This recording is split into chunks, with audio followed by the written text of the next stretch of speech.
What's up guys, Jeremy here and welcome back to my channel. If it's your first time here, what's up? My name is Jeremy Mateo. I'm a real estate broker and investor here in Hawaii. And on this channel, usually we talk about real estate, but today's video is gonna be a little different. In today's video, I wanted to talk about a recent Instagram post that Drake made. In this post, he talks about how his friend FutureThePrince bought him a Rolls Royce.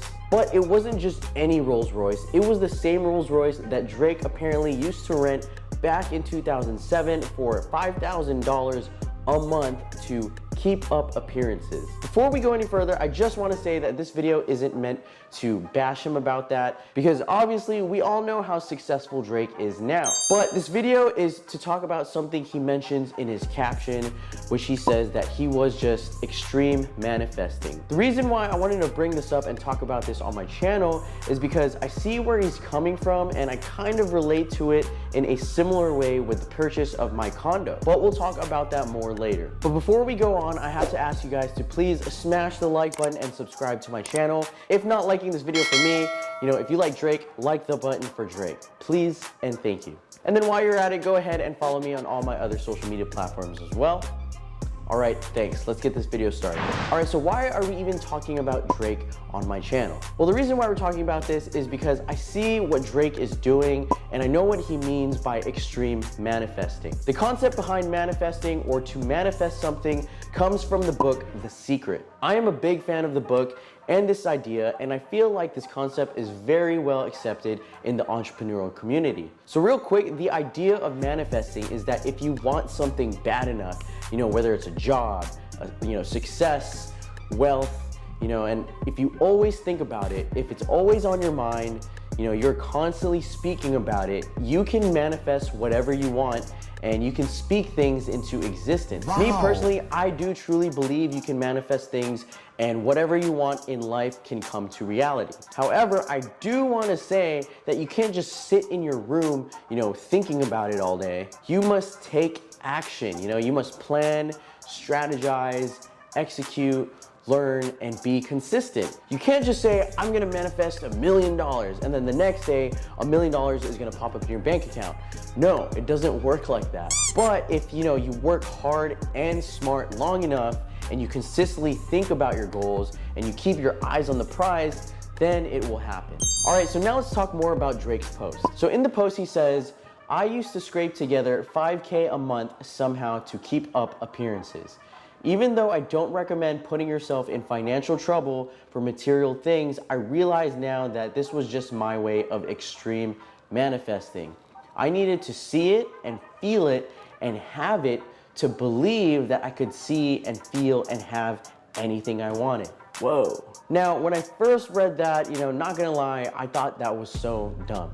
Buying materialistic things in order to look rich and impress other people is really dumb. But the more that I thought about him calling it extreme manifesting, the more I started to realize I do the exact same thing. As I was saying earlier, a good example of that is the condo that I'm living in right now. Wow. If you didn't know, I actually bought this condo in March of 2020.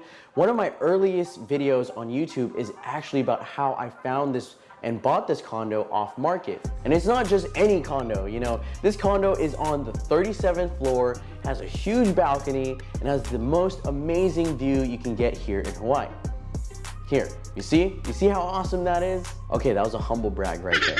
Anyway, if you haven't seen that video, which honestly, you don't need to see it, it's really low quality, super shy and nervous, and the whole video is out of focus. But if you really want to see that video and see early YouTube Jeremy, go ahead, I'll put a link to that video in the description below. But anyway, in that video, I spoke about how badly I wanted to live in this condo, mostly because it had the most super amazing view. What I didn't talk about in that video though, is how I've been manifesting to live in this condo for a whole entire year prior. In fact, check out this vision board that I made coming into 2020. I put an actual picture of a listing from this condo that I found on MLS. I told myself that this is the year that I will buy a unit and live here. And guess what? I did it, but let's talk about logistics about what was going on when I bought it. At the time of buying it, it was March 2020, and prior to that in 2019, I made 6 figures in income for the very first time in my life. I was buying a $560,000 condo, so my mortgage plus the maintenance fee is just a little over $3,800. And on top of that, I spent about $100,000 in renovation and furniture months after buying it. So if I'm being 100% transparent with you guys, $3,800 a month by myself was a little scary. Mostly because I am a realtor and our paychecks are not steady. If you didn't know, you only get paid when you sell a house. But at that point, I said there's no way that I'm going to give this up. I went through so much to save $56,000 for the down payment. I went through so much to find this perfect off-market unit on the 37th floor, and I even went through so much to get the loan pre-approved. In the back of my mind, I was thinking, okay, I finally got the unit of my dreams.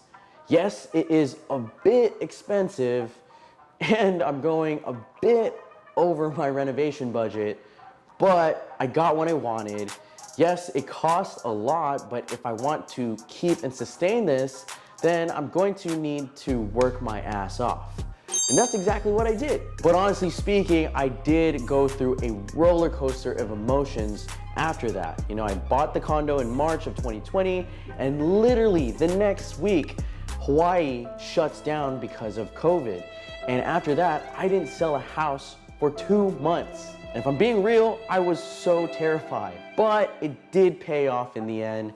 As we all know, right after that, the Federal Reserve lowered the interest rates and the floodgates opened to the real estate feeding frenzy. So since I was already in work my ass off mode, that year I ended up selling 24 homes in over $12 million of real estate. So I guess it all worked out in the end. Now, when people ask me, do I regret doing that? Do I regret going overboard and spending $100,000 in renovation?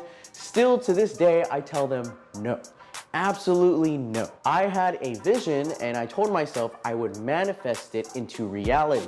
I had a vision of how my home would look like and how I could make my own YouTube studio and make so much content and live here and enjoy and feeling amazing in the place that I'm living in that was originally in just my dream. And because I took the risk of creating the home of my dreams, it eventually led to opportunities like being featured on CNBC Unlocked. Wow. I am a real estate broker here in Hawaii. It was during one of my showings that I visited this building, and immediately I saw the view and thought to myself, wow, I need to live here. To other units that sold in this building, I truly believe that me getting this for $560,000. If you haven't seen that video, go ahead and check it out. I'll put a link to the description to that video below as well. But basically, CNBC sent out a team to interview me about my home and the home buying process. But if you look in the comments, you're gonna see a lot of hateful comments. Mostly people just calling me stupid and financially irresponsible, but it's okay. The good always outweighs the bad, because still to this day, because of that video, I get an influx of people coming to my YouTube channel. Wow. And because of that, it helps my social media grow, and I get a lot of clients from that. And the cool part is that some of those clients eventually end up becoming my good friends still to this day. And now bringing it back to Drake's post, I totally get what he's saying, because when you read about him scraping $5,000 a month for a Rolls Royce, you would think he's stupid as well, just like how people think I'm stupid for spending $100,000 in renovations. And I mean, as I still make this video, I still kind of think Drake doing that is kind of financially irresponsible, but hey, it's Drake and he made it work.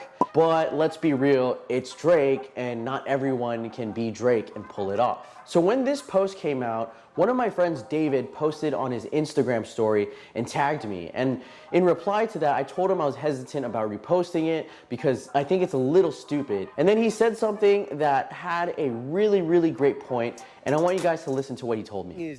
There's a big difference between stupid financial and then aggressive financial.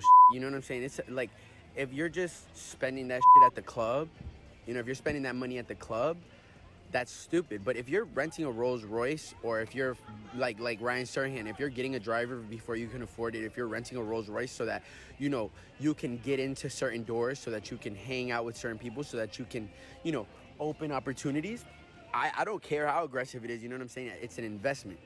It may not look as like an investment to certain people, but for somebody like Drake, it's important. Like your apartment, at the end of the day, I mean, maybe you couldn't afford it comfortably in the beginning, but it opened the doors for a lot of the CNBC, for a lot of the things, bro, that you have now. You know, so it's not so much as stupid as much as it is aggressive, because it is very, very aggressive to take those risks. But I mean, baby, what's the life without some risks? So when Drake talks about extreme manifesting to the point where you're spending a lot of money, to a lot of people, again, it could look dumb. There is a lot of risk to that, but I totally understand what he means. And from what my friend David had to say, it could change your way of thinking, you know, or definitely change my way of thinking, because, you know, he has a good point when he says that how doing these things, yes, it indeed is a risk, but they can pay off if you're strategic with it and you use it to help you to gain access to people and opportunities. In the end, Drake doing what he did eventually led him to the success he is today. Me taking a risk, buying a home and renovating it a bit out of my comfort zone led to getting featured on CNBC. That led to me getting a lot of clients and honestly led to where I am today. At the end of the day, you know, even after all that, you can still make the argument that spending money on materialistic things in order to feel a certain way to motivate you to become successful is still kind of stupid. It can work and it can also not work. The bottom line is that it is up to you and what you do with your money. And there you have it, guys. I hope you enjoyed this video. It was a lot different than my other videos, but I hope it got you thinking. I hope it got you thinking about your finances, your spending, your mindset, you know, and most of all, how you can manifest things into your reality without spending too much money. So don't forget to like this video and subscribe to my channel. Thank you guys again for watching. I'll see you next time.